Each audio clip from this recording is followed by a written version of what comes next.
Bigla nang sumilip, liwanag sa likod ng mapanglaw na ulap. Sumabog sa kapaligiran, laksa-laksang posibilidad. Sa pagmamahalang alam natin imposible. Hawak-hawak lagi natin, sumpa ang ikinintal ng araw sa lupang saksi mula noon.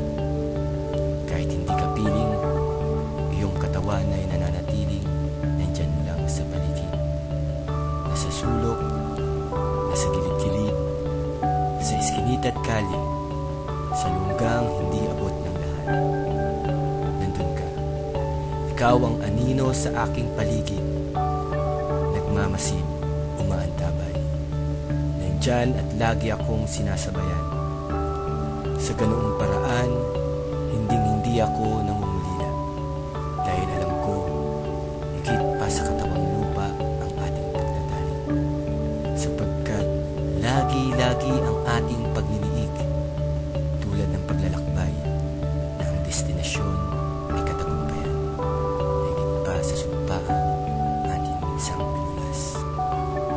Katungkulang isinapuso sa masang iyong unang inibig, masigit na minahal. Mula noon, ang mga katanghaliang kailangan ng pagpapayong sa paglalakad mag-isa. Sa daan, sa mga kalsada, sa mga bangketa, nandun ang larawan, nandun ang kaluluwa mo.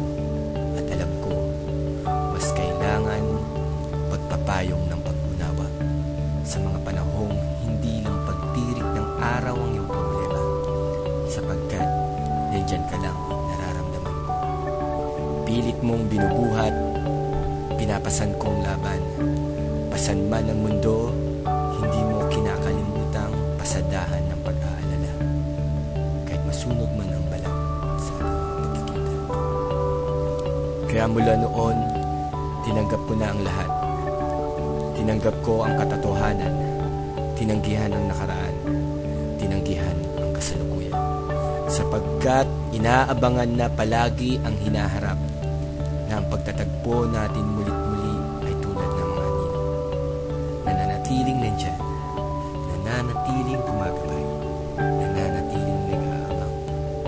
Sapagkat umaasa tayo sa malayang pagkakayakap, malayang pagniniig, malayang paghiyaw, malaya sa lahat, malayang lahat, malayang malaya.